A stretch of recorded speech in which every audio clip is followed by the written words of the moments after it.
Hello, I'm Sigita, and I'm here with my colleague Sol today, and our presentation title is Participatory Backcasting for Achieving Desired Co-Produced Mobility Futures, a case study of mobility as a service in Greater Manchester, and it is submission number 74.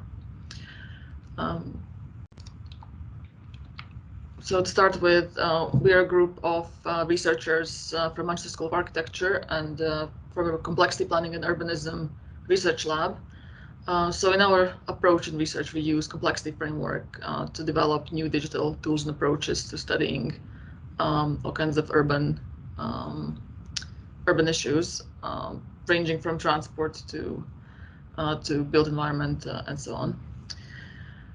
So this project is funded by Digitally Enhanced Advanced Services Network Plus, and it's about developing a mobility as a service prototype for Greater Manchester that is specific to the local context, the local stakeholders, and which considers the needs and desires of residents and also stakeholders in Greater Manchester for future mobility.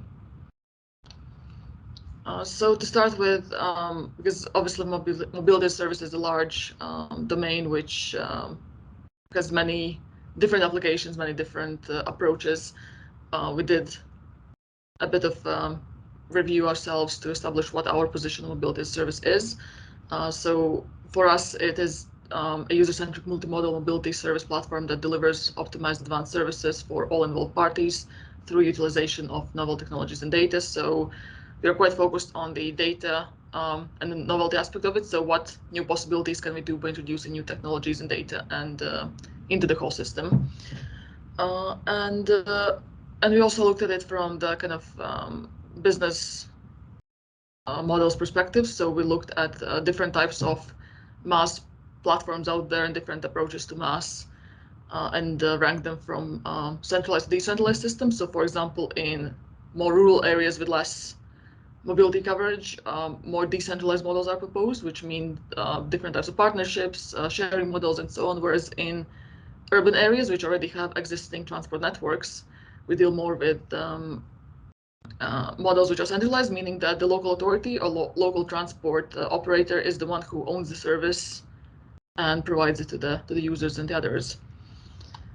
So the situation in Greater Manchester is that it's obviously an urban area, and the main issues the city is facing is that most of residents still commute to work by private vehicles. So one of the ambitions of the city is obviously remove these vehicles off the roads. And also there is a lot of trips under 1 kilometer, for example, are still made by private vehicles, which again, city is trying to reduce. So this whole strategy fits in the wider Greater Manchester Transport Strategy for 2040. And they have identified supporting goals to achieve these strategies, which are to protecting the environment, developing innovation, supporting sustainable economic growth, and improving quality of life for all. And of course, mobility is a key factor in all of this. So for our approach for this particular project, we looked at incorporating multiple methods into developing the co-produced pathways. So one part of the research was involving stakeholders into workshops to get stakeholder input into this future MaaS mobility model, and the other part was running a resident survey, so to get as many residents as possible also input into what their preferences and understanding of future mobility is. So we have this kind of overlap between what the stakeholders and people with the knowledge have and know, and also what the position of residents is. And actually, as you can see here, so we ran it in a way that we had the first stakeholder workshop, and then we also had the survey running on parallel. So for the second stakeholder workshop, we could actually input both the results that we have analyzed from the first workshop and also results from the survey as well. So in the second workshop, the stakeholders would already have some kind of input of what's being discussed and what the kind of discourse is at that time. So our participatory backcasting methodology employs 5 steps to do the study. So the first step is the strategic problem orientation, where the participants help to identify the current status and challenges of the different aspects of mobility. And then we move on to the next stage, which is construction of sustainable future visions and scenarios, which is the kind of fantasy phase where participants are invited to draw up and design desirable mobility futures from all their perspectives. And of course, we encourage the collaboration and co-creation of these scenarios, which are beneficial for all involved stakeholders. On parallel, we also run the survey, which again identifies preferences and understanding of the users towards these future trajectories. The third part is the backcasting, in which we use the results from the first workshop, so the second phase of this process, and also the survey results to as a kind of starting point for the backcasting scenario. So we tell the participants what the co-design and future desirable future of mobility is, and then through series of activities, we ask participants to identify the pathways and actions towards achieving those desired future goals. Afterwards, we analyze the data through content analysis methods in order to elaborate and analyze and come up with these action agendas for policy and for future mobility. And of course, number 5 is embedding these results and generating follow-ups and implementation scenarios for the specific applied prototype model. So in the workshop 1, as I said, we focus on futures methodology. So this is to do with strategic problem orientation and construction of sustainable future visions and scenarios. So it's a forecasting methodology. And the second workshop is a backcasting methodology, in which we specifically use the 3 horizons method, meaning that this method allows us to connect the present situation with the desired futures, and it also allows us to underline existing systems and structures and emerging new niche technologies which would take part in the whole mobility system in the future. And it allows us to discuss the space of kind of transition and disruption in between them until the desired scenarios are achieved. So in the 3 horizons method, the horizon 1 is the existing technology and services which are expected over time to lose fit to the demand in the existing system. So it's technology which needs or will be phased out. Horizon 3 is the new emerging niches which eventually have the potential to overtake the existing system and provide new or better services. And Horizon 2 is the kind of in-between disruptive transformative technology which is happening now. Well, having run the 2 workshops, workshop 1 findings focused on 2 stakeholder co-design futures. One is a centralized future with a central top-down control system focused on data and efficiency and adaptive capacity. So this is run primarily through a central control system where all services are integrated and all data is being generated and fed into the central control, which in turn adapts capacity and mobility in order to suit the needs at that particular moment. The second co-produced future is the decentralized scenario where this is a bottom-up model. There is no central control. It's a sharing economy based on micromobility and a behavioral shift, as well as promoting active travel. We also run in parallel a Greater Manchester resident survey, which showcased the users' preferences as opposed to the government and operator preferences run in the first workshop. So the survey unveiled specific mobility as a service characteristics and possibilities that are of more interest to users.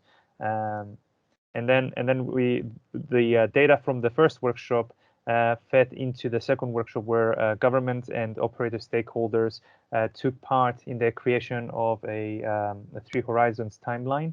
The survey data and user preferences were featured at the start of the workshop and allowed the government and operator stakeholders to understand that user perspective before engaging with the creation of these 3 timelines. So within the 3 horizons map, they've mapped out existing systems that they would like to keep going forward, new technological niches that have been identified, and that will they hope and they wish to take a large role going forward into the future, as well as existing technologies that are going to be implemented in the midterm. There's also policies that that are meant to facilitate the shift in technology and mobility as we go through, with parts of conflict being identified in the middle. This was done for the decentralized scenario as well as the connected scenario. The results of the Three Horizons method showcased a number of action pathways as well as emerging technologies for both short, midterm, and long term. So some of the emerging technologies identified that would be useful going forward are biometric identifications, urban air mobility, connected autonomous vehicles, drone deliveries, 5G networks, digital connectivities, mobile data analysis, satellite technology for monitoring and communicating, as well as smart junctions. So the use of AI and connected vehicles and swappable solid-state batteries, all meant to increase the efficiency of the mobility system, as well as enable a more effective mobility as a service. In terms of action pathways in order to implement these technologies as well as improve the system, these were split between short to mid-term action pathways, which identified specific actions that will enable specific aspects of Horizon 1 that need to be removed to actually promote their redundancy, specific technologies that are current to be adapted in the midterm, and as well as specific niche technologies from Horizon 3 to start being tested and promoted for usage later on during the long term. And some of these short-term action pathways included a reduction in private car usage and a reduction in the use of fossil fuel-powered vehicles, the promotion of electric vehicles, public engagement campaigns, infrastructure improvements in three parts, so communication to enable V2I and V2X communications, prerequisite infrastructural requirements for connected autonomous vehicles to be rolled out, increased provision of cycle lanes and generally promote active travel, urban sensor reforms, and the creation of a digital mobility platform for mobility as a service. Long-term action pathways included a general ban on petrol cars, an introduction in connected autonomous vehicles in the transport ecosystem, specific regulations and technology advancements that will facilitate increased data collection, sharing, security, and analysis at real time, and an introduction of improved payment methods for frictionless journeys. Though the two specific stakeholder co-created futures were diverging in terms of one being centralized, the other one being decentralized, a pluralistic approach would enable Greater Manchester to be more adaptable with integrated policy that can achieve both potential futures going forward. The short, mid, and long-term action pathways that were identified and the different policies that were identified as well led to the creation of a mobility as a service prototype model for Greater Manchester. So this one allows for both scenarios to exist, and in terms of having the capacity to be both a centralized and a decentralized system, by having peer-to-peer connectivity, but at the same time a central management system that can operate as a control for the system. We also continued on and allowed for this model to be enhanced and to be augmented with new technologies as we go forward. So these are part of the technologies that were identified during the Three Horizons methodology. So the mobility as a service model allows for a new service, such as here showcasing the connected autonomous vehicle, being added in as part of its ecosystem. And we also identified the steps needed to add that service, where operators first introduce and define a use case for it. Businesses, there's a business case presented to the central management system or the government, the local government there. If approved, it gets added as a service to the platform, which once the service is up and running, is offered via the Mobility as a Service platform to the users. And then when the users start using it, it starts generating data from its usage, which is then used by the operators or the central management system to review and assess the performance of the service. Yeah, that's the end of the presentation. Thank you very much for your time.